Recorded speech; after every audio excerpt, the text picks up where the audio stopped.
The day my son died, I didn't cry.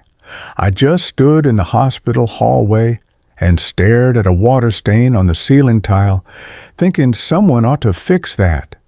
My name is Harold Briggs.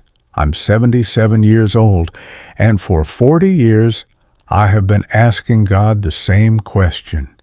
And I'm still not entirely sure I've gotten an answer. But I've gotten something I didn't expect and couldn't have planned for, and tonight I want to tell you what that something is.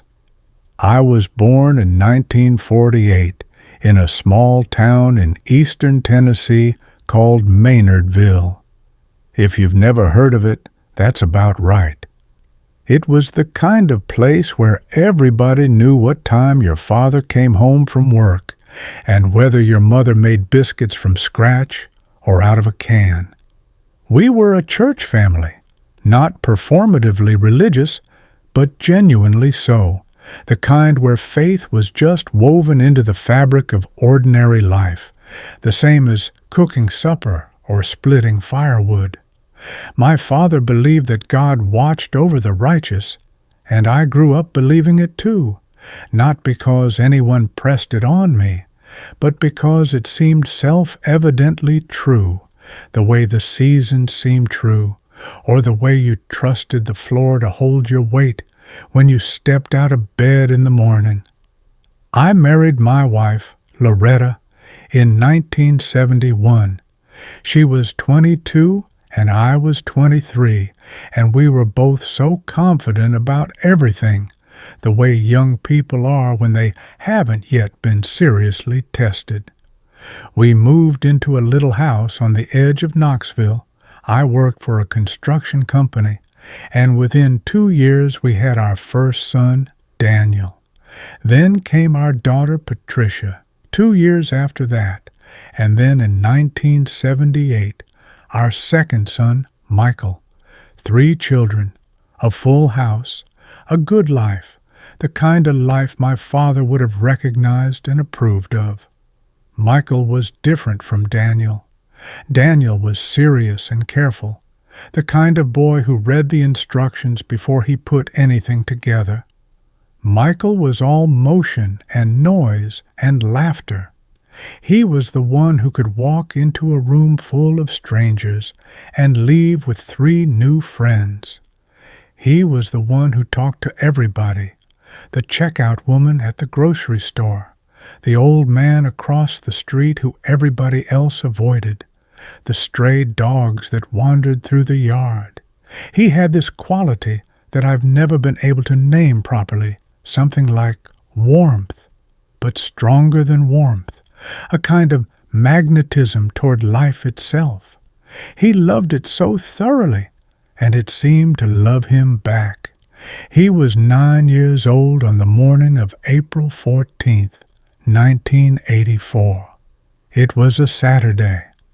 I remember because I had planned to take him fishing that afternoon down at the reservoir, which was something we'd been talking about all week.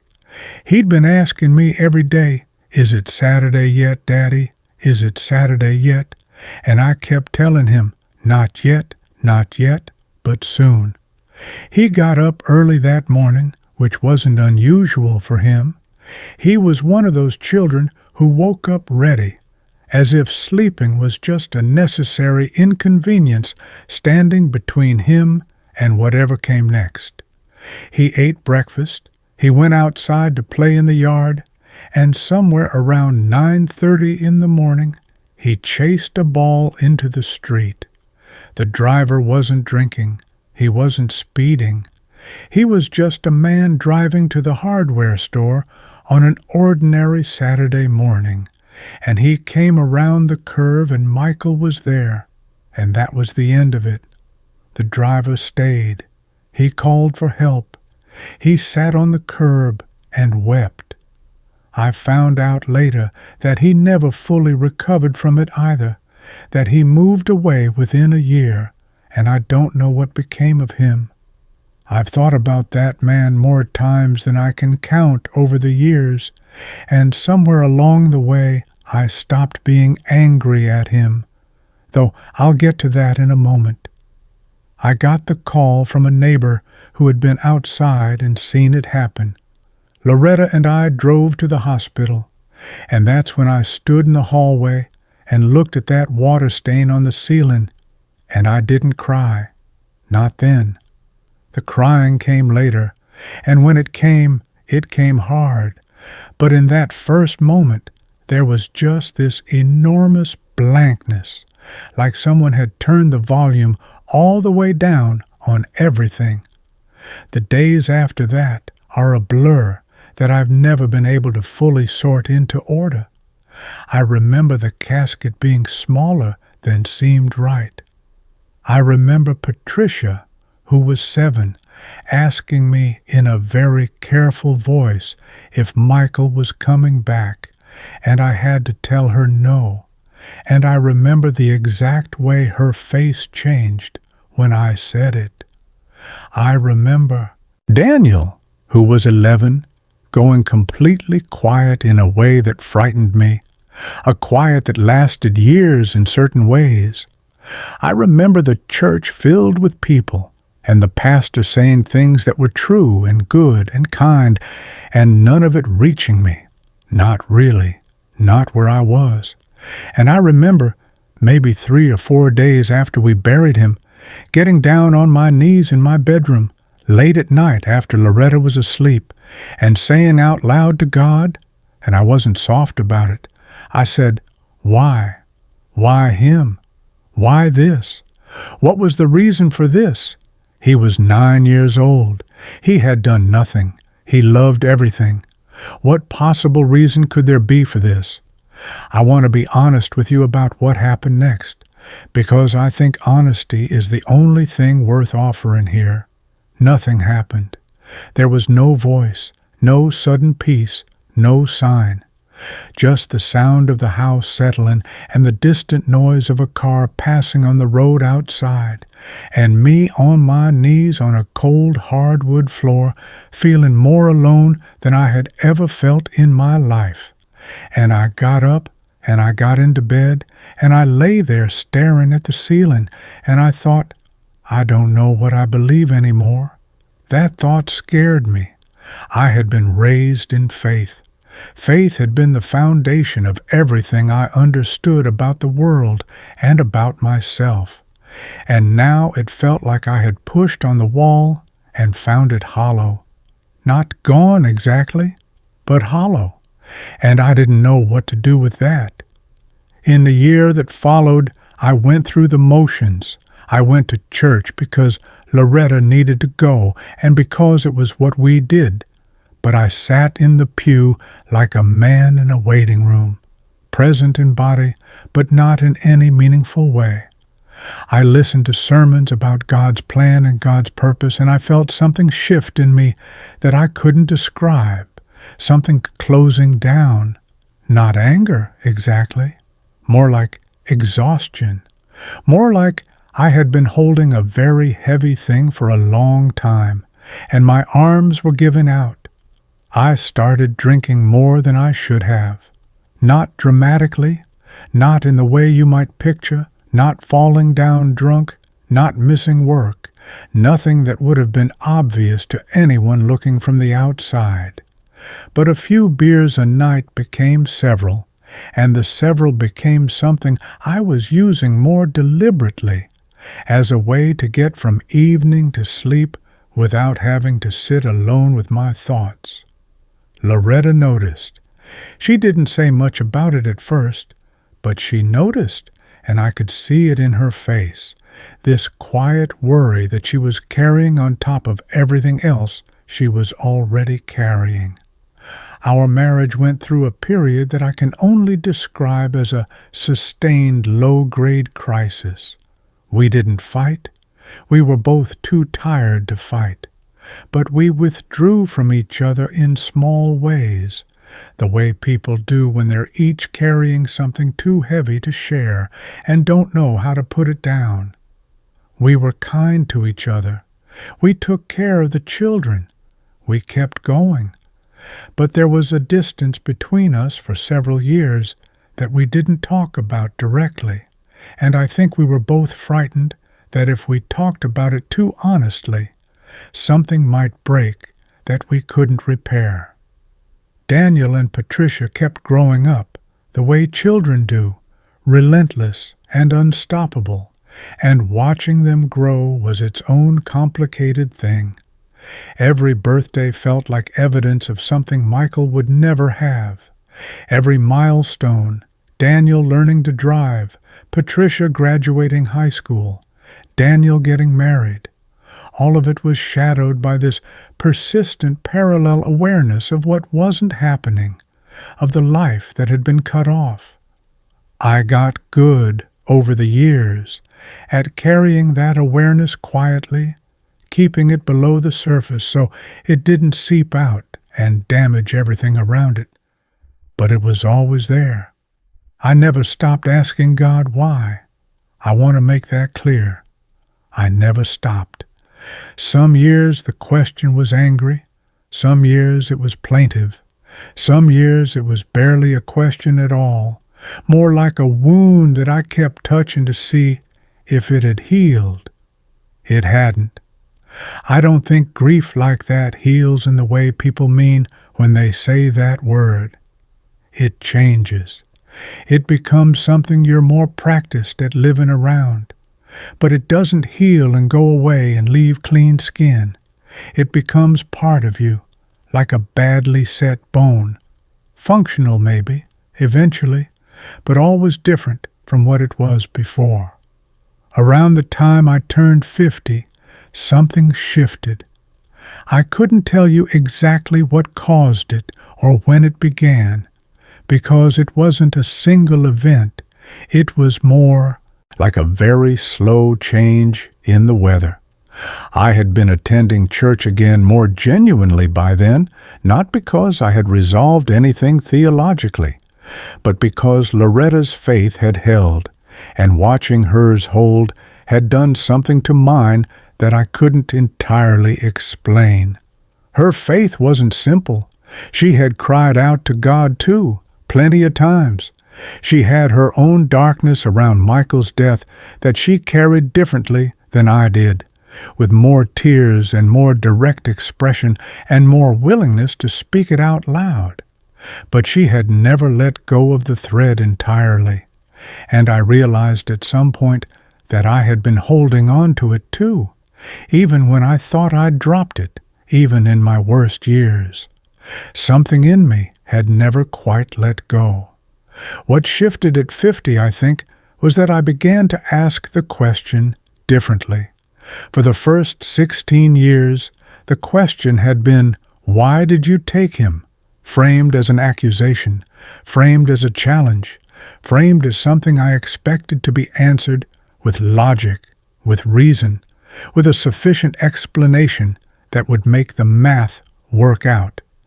And at 50, I began to realize, slowly and reluctantly, that I had been asking something that perhaps doesn't have that kind of answer.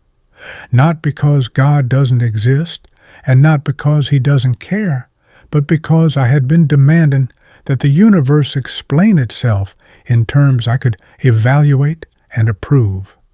I had been, in some sense, appointing myself as judge of whether the explanation was good enough. I don't say that to dismiss the question. The question is real. The loss is real. The pain of it is real. A 9-year-old boy died on a Saturday morning when he should have gone fishing with his father, and nothing about that is acceptable or tidy or resolved. I am not interested in telling you that it was all part of a plan and everything worked out for the best, because I don't know that, and I'm suspicious of people who say it too easily. What I'm saying is something different. What I'm saying is that I began to understand that demanding an explanation was its own kind of suffering, a suffering I was adding on top of the original grief, a trap I had been walking into every single day for 16 years. And I began very slowly to try a different thing, Instead of asking why he was taken, I started trying to sit with the fact of him, with what he was, with those 9 years, which were real and full, and which existed and cannot be unmade. He was here. He was enormous, in the way that people with that kind of life force are enormous. He loved fishing and dogs and talking to strangers. He thought his older brother hung the moon. He used to come and sit next to me on the porch for no reason, just to be near, not talking, just present. And I remember thinking at the time that it was a small thing, and I know now that it was not a small thing at all. I started, in my 50s, to pray differently, less as a man filing a grievance and more as a man just talking, less demanding, more asking.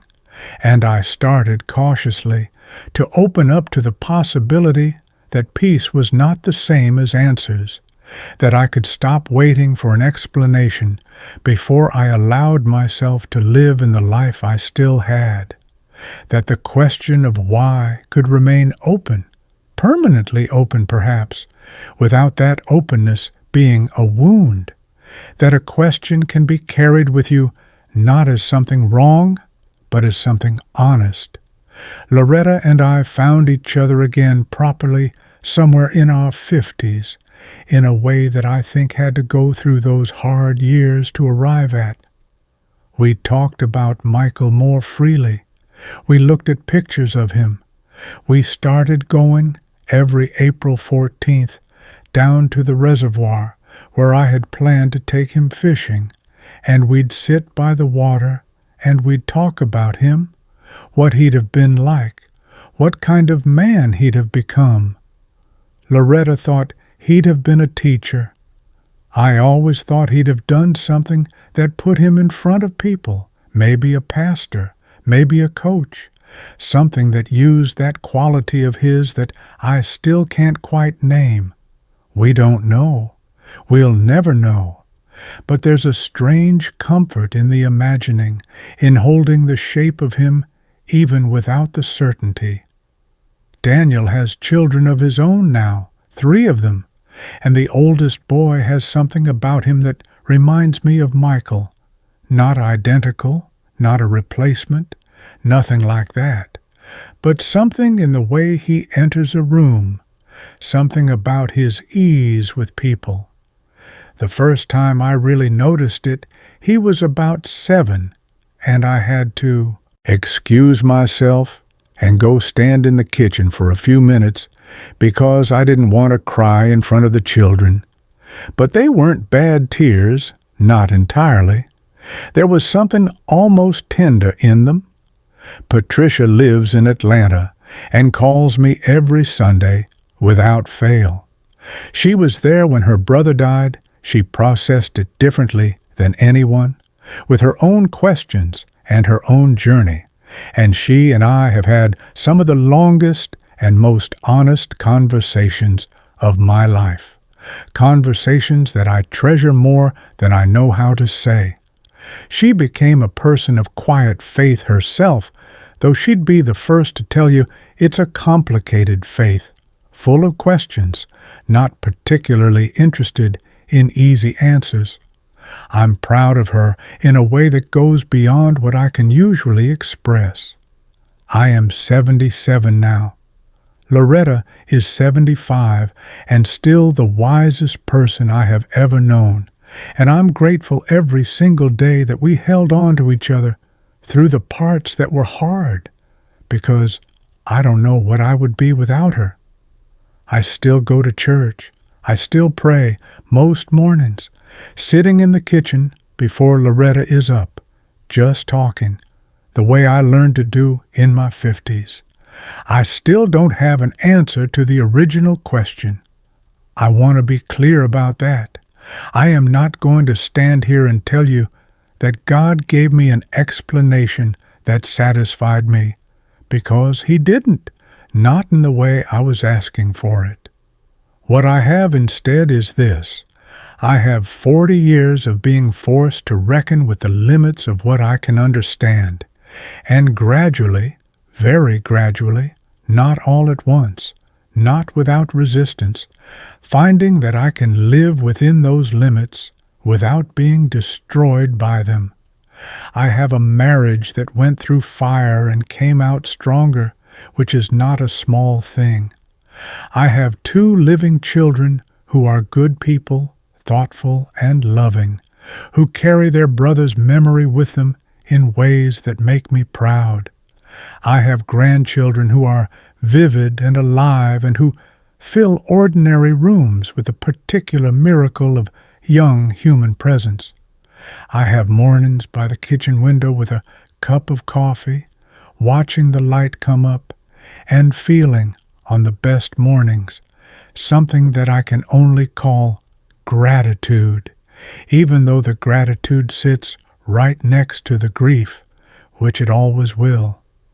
And I have this thing that I've come to believe, which I'll offer to you plainly, without any pressure that you accept it or agree with it. I believe that God was present in Michael's life, all 9 years of it, and that those 9 years were not diminished by their length. I believe that love that intense and that real doesn't simply cease because the person who inspired it is gone. I believe that the question of why can remain open without that openness being a failure of faith, but can actually be a kind of faith itself, the faith that says, I don't understand this, and I'm not going to pretend I do, and I'm still here, still talking to you, still trusting that you are more than I can comprehend. I'm not sure I believe in a God who orchestrates the death of children for reasons he'll explain later, but I believe in something, a presence, a ground under things, something that held me when I felt most completely abandoned, something I couldn't see but couldn't quite stop believing in even when I tried. And I believe in the people who stayed. Loretta, who kept holding her end of everything when I was barely holding mine. My pastor at the time, who sat with me in silence more than once and didn't try to explain anything, who just stayed in the room with me, which was all I needed. Friends who showed up with food and didn't say much and came back again the week after when most people had moved on. The gift of people who stay is not a small thing. I've come to believe it might be the primary way that whatever is good and holy in this universe makes itself known, not in the explanations, but in the staying. If you've lost someone, a child, a parent, a partner, a friend, and you've been carrying a question that has no answer, I want you to know that I'm not going to tell you the answer comes eventually. It might not. What I can tell you is that there is a kind of peace that is not the same as resolution, a peace that lives alongside the unanswered question rather than waiting for the question to be answered.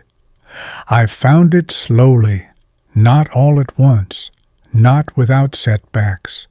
Some years were harder than others. Some April 14ths were almost unbearable, and some were almost gentle. But I'm here at 77, and the grief and the gratitude are wound together so tightly now that I can't always tell where one ends and the other begins. And if you'd asked me at 36, standing in that hospital hallway, staring at a water stain, whether that was possible, I would have told you no. I would have been wrong. I still go to the reservoir. I'll go this April, Lord willing, and I'll sit by the water, and I'll think about my boy, and I'll miss him the way I have missed him every day for 40 years, which is completely and without remedy. And I'll feel the sun on my face and hear the water, and I'll be glad, in spite of everything, to still be here and to have known him, even for 9 years, even in the terrible brevity of it. because he was real, and he was mine, and no 40 years of not understanding can take that away.